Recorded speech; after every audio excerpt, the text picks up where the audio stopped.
Lecture des lettres des Pères du désert, une émission proposée par Hélène.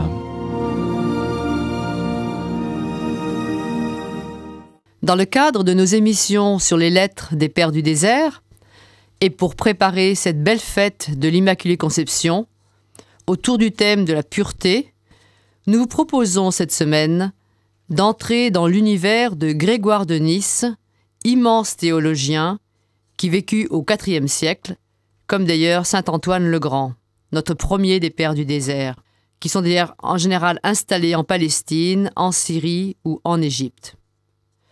Nous aborderons donc avec Grégoire de Nysse son fameux traité de la virginité.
La virginité, nous dit Grégoire de Nysse, est la perfection propre de la nature divine et incorporelle. Voyons la virginité dans la Trinité. Il nous faut en effet beaucoup d'intelligence pour arriver à connaître l'excellence de cette grâce dont l'idée accompagne celle de Père incorruptible, car c'est bien un paradoxe que la virginité soit trouvée chez un Père qui possède un Fils et l'a engendré sans passion. Elle est comprise en même temps que le Dieu Fils unique. On a également le même paradoxe lorsque la virginité achemine la pensée d'un Fils. Elle est contemplée également dans la pureté essentielle et incorruptible du Saint-Esprit. Car en parlant de pureté et d'incorruptibilité, on désigne sous un autre nom la virginité. Ainsi, ce qui s'est accompli corporellement dans Marie Immaculée, quand la plénitude de la divinité a resplendi dans le Christ par la virginité, cela aussi s'accomplit en toute âme qui demeure vierge suivant la raison. Non pas que le Seigneur se rende désormais présent corporellement, puisque nous ne connaissons plus le Christ selon la chair, mais il vient habiter spirituellement et introduit avec lui le Père, comme dit quelque part l'Évangile. La virginité de l'âme donne des ailes à l'homme pour l'élever en elle-même jusqu'au désir des biens célestes, est devenue comme un lien qui assure la familiarité de l'homme à Dieu. Par sa médiation, elle conduit à un accord deux êtres de nature si distantes. Au travers de ces vicissitudes, celui qui a purifié son intelligence et observé la réalité des êtres qui existent vraiment, celui-ci ira droit son chemin en parcourant, de sa naissance à son départ de ce monde, en parcourant le laps de temps qui lui est assigné, sans se laisser amollir par les plaisirs, ni déprimé par les rigueurs, mais s'attachant, selon la coutume des voyageurs, à ce qui se situe en avant. Il tient peu compte de ce qui se présente. Les voyageurs, en effet, ont coutume de se hâter ainsi d'un pas égal vers le terme de leur route, qu'ils traversent soit des prairies, soit des bois épais, soit des lieux déserts et rocailleux. Ni le plaisir ne les retient, ni le déplaisir ne les arrête. Grégoire nous dit maintenant que céder à une passion, c'est se rendre esclave de toutes les passions. L'homme a l'esprit épais, qui regarde en bas et dont l'âme se penche sur les plaisirs du corps, comme les bêtes sur leur fourrage. Cet homme, ne vivant que pour le ventre et ce qui fait suite au ventre, se trouve éloigné de la vie de Dieu, étranger aux alliances de la promesse, parce qu'à son avis, il n'y a rien de bon, sinon prendre du plaisir avec son corps. Tel est celui-là, et tout autre de son espèce qui marche dans les ténèbres, comme dit l'Écriture, inventeur des maux en cette vie. Car chez eux se trouve cupidité, licence des passions, excès dans les plaisirs, tout amour du pouvoir et désir de vaine gloire, et le reste de cette foule de passions qui cohabitent avec les hommes. Ces mots, en effet, se tiennent pour ainsi dire l'un l'autre, si bien qu'en survient-il un à quelqu'un, le reste, entraîné par une certaine nécessité de nature, entre aussi inévitablement avec lui, comme il se produit dans une chaîne quand on en a tiré l'extrémité. Il n'est pas possible que le reste des maillons demeure immobile, mais celui qui se trouve à l'autre bout de la chaîne se meut avec le premier, puisque le mouvement se propage de proche en proche et de façon continue, à partir du début, par les maillons intermédiaires. Ainsi, les passions humaines se tiennent enlacées et unies les unes aux autres, et l'une a-t-elle pris le dessus, la traînée des autres mots entre à sa suite dans l'âme. Et s'il faut te décrire cette chaîne de malheur, suppose un homme qui s'est laissé vaincre par la passion de vaine gloire à cause d'un certain plaisir. Eh bien, avec cette vaine gloire, la cupidité insatiable a marché de compagnie.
Pour Grégoire, abandonner l'Égypte signifie abandonner cette vie submergée par les passions.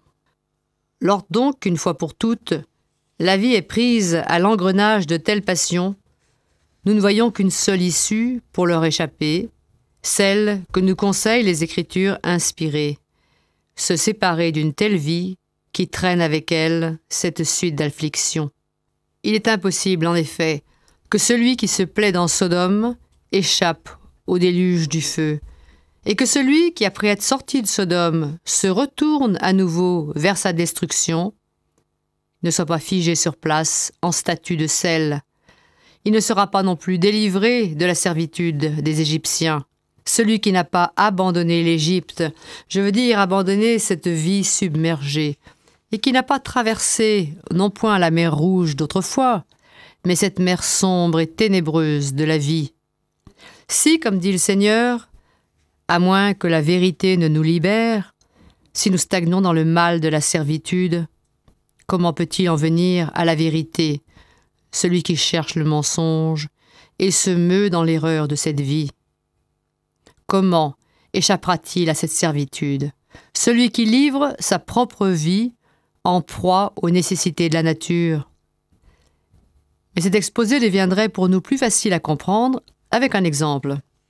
De même qu'un fleuve rendu tumultueux par les crues d'hiver, emporté par l'impétuosité de sa nature, charriant dans son courant souches, pierres et tout ce qui se trouve à sa portée, constitue un danger et un péril pour ceux-là seuls qui s'y engagent, alors qu'il coule sans dommage pour ceux qui le surveillent de loin.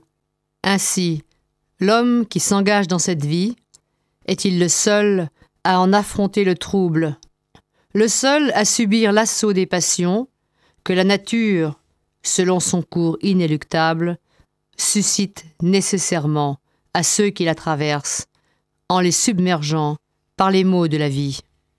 Le danger de négliger l'Éternel en s'attachant à l'instant fugitif. Puisqu'en effet, d'après notre exemple du torrent, la vie humaine, débordant de toutes sortes de troubles et de vicissitudes, est sans cesse emportée, roulant ses eaux selon sa pente naturelle, et que rien ne tient de ce qu'on cherche en elle, ni ne dure jusqu'au rassasiement de ceux qui désirent, puisque toutes les choses qui surviennent s'évanouissent au toucher, dans le moment même où elles se font proches, et que l'objet présent dans l'instant échappe au sens en raison de la rapidité de son passage, les yeux étant déjà entraînés par la vague suivante. À cause de cela, il serait utile de nous maintenir loin d'un tel courant, de peur qu'en nous attachant aux choses instables, nous ne négligions la stabilité de celles qui demeurent. Parmi les biens qui suscitent le plus d'ardeur, lequel demeure à jamais tel qu'il est? Quelle vigueur juvénile, quel don heureux de force et de beauté, quelle richesse, quelle gloire, quelle puissance! Est-ce que toutes ces choses, après avoir fleuri un peu de temps, ne se sont pas écoulées pour prendre dans leur ruine un surnom contraire? Qui a passé sa vie entière dans la jeunesse? À quoi la force a-t-elle été capable de résister jusqu'à la fin? La fleur de la beauté, est-ce que la nature ne l'a pas faite plus éphémère que les fleurs mêmes qui apparaissent au printemps? Celles-ci, du moins, ont poussé des rejetons à la saison suivante, et après avoir perdu leurs fleurs pour un peu de temps, de nouveau ont retrouvé leur jeunesse, puis de nouveau s'en sont allés, puis de nouveau ont retrouvé leur somptuosité, et montré pour une nouvelle année encore leur beauté de maintenant.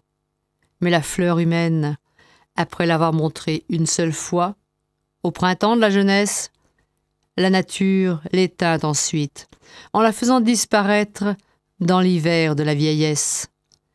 Ainsi en va-t-il de tout le reste qui, après avoir trompé pour un temps les sens de la chair, a couru ensuite s'ensevelir dans l'oubli.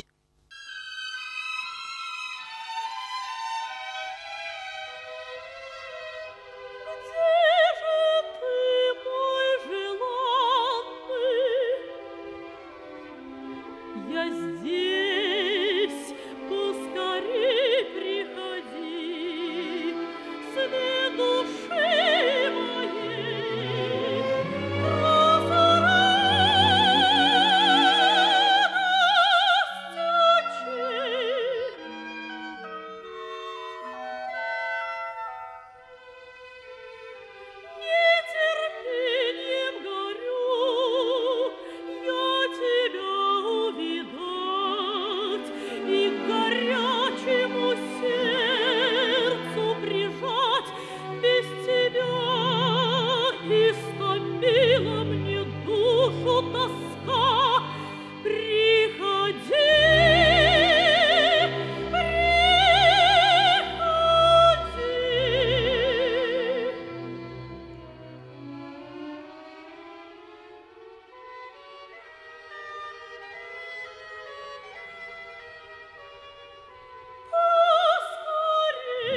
Grégoire nous suggère donc, à cause de cela, de n'approcher de son âme aucune de ces choses changeantes.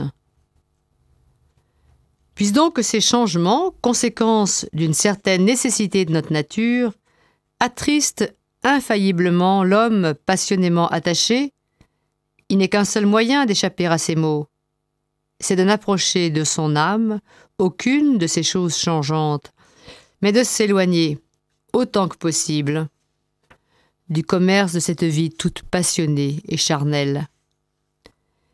Bien plus, de se rendre étranger à toute sympathie pour son propre corps, de peur qu'en vivant selon la chair, on en vienne à dépendre des vicissitudes qui naissent de la chair. Cela, c'est vivre par l'âme seule et imiter dans la mesure du possible le mode de vie des puissances incorporelles qui ne prennent ni femme ni mari. Il faut faire plus de cas de l'impassibilité de l'âme que de la pureté du corps. Car c'est là tout le soin d'un tel genre de vie, c'est empêcher que la cime de notre âme ne soit abaissée par l'insurrection des voluptés, et que notre intelligence, au lieu de cheminer dans les hauteurs et de regarder vers les choses d'en haut, ne tombe entraînée dans les passions de la chair et du sang.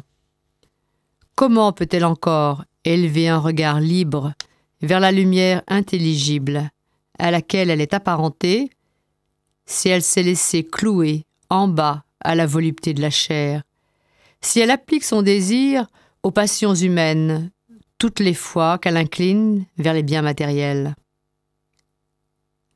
Car de même que les yeux des porcs, tournés naturellement vers le bas, n'ont aucune expérience des merveilles célestes, ainsi l'âme, entraînée en bas avec le corps, ne pourra plus regarder vers le ciel et les beautés d'en haut du fait de son penchant pour ce qu'il y a de bas et de bestial dans la nature.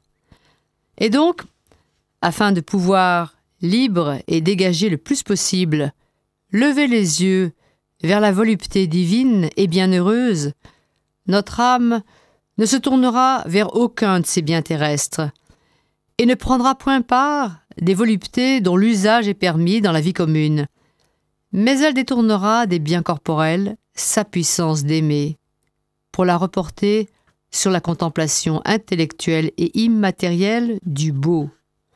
Ainsi donc, la virginité corporelle a été conçue à notre avantage pour favoriser une telle disposition d'âme, afin de mettre le plus possible en elle un oubli et une amnésie des mouvements passionnels de la nature, puisqu'elle n'entraîne aucune nécessité de s'occuper des dettes viles de la chair.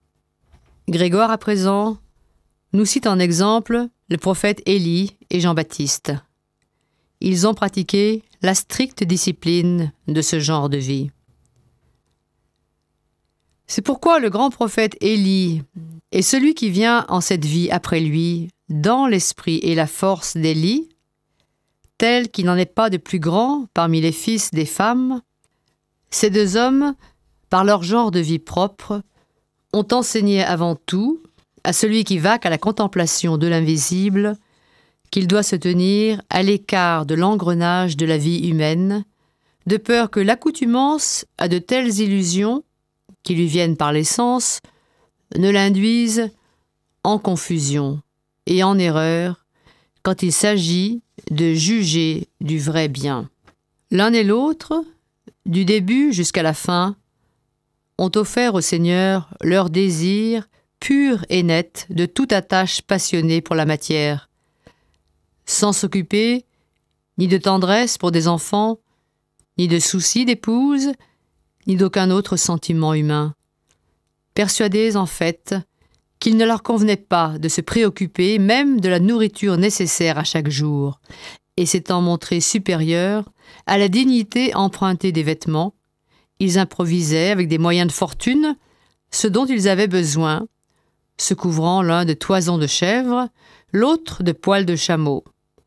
Ceci, je pense, ne serait pas arrivé les premiers à de telles hauteurs s'ils s'étaient laissés amollir par les voluptés corporelles dans le mariage.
À notre prochain rendez-vous, Grégoire insistera aussi sur les bienfaits du mariage.